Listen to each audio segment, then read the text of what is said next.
In 1999, 2000, I was the height of my speaking career. I walked into a casino. I'd never been to a casino in my life. I put in my little $5 in this machine. I actually put in $100. It was a $5 machine. I was like, what the heck? I bet 111. I got down to 16 credits. I was sweat.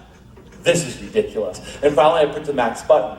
Well, the lights went off, and I thought I broke the machine, and all of a sudden I said, excuse me, I gotta go to work. I said, can you give me my money? And the lady said, oh, no, sir, you won something. I said, I'm sorry, what did I win? She said, sir, you won $75,000. Whoa. That was the worst and best day of my life. The reason why it was the best of my life, I won $75,000, right? The worst day of my life, because I went to as many casinos as you possibly imagine over a 10-year period. Anyone at any time can become an addict. I know people who partied so hard at Mercier's and now they're clean and sober. And I know the reverse. Addiction will find you.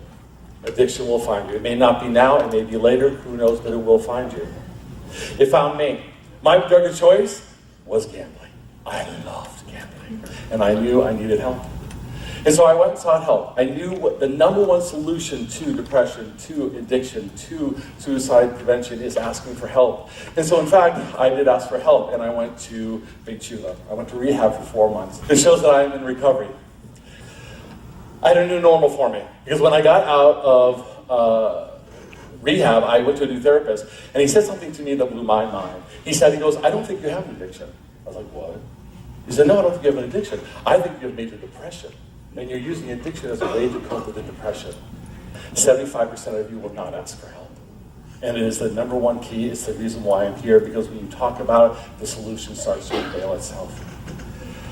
The number one treatment for me and what I share is this: to love something outside of yourself that you don't have to love, but that you want to love. Let me repeat it because it sounds different. Love something outside of yourself that you don't have to love, but that you want to love. See, we have to love our mom and dad, uncle and grandma, and brothers and sisters, and girlfriends and boyfriends. But we still have students who commit suicide even though they love them. I want to show you my number one treatment plan.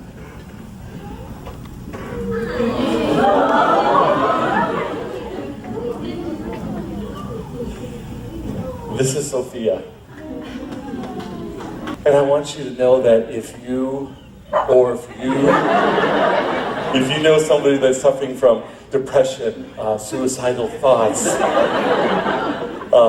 or any of these mental health illnesses, that I hope that you allow Sophia and I to help you help them. Please, when you leave this conference, know that you are loved.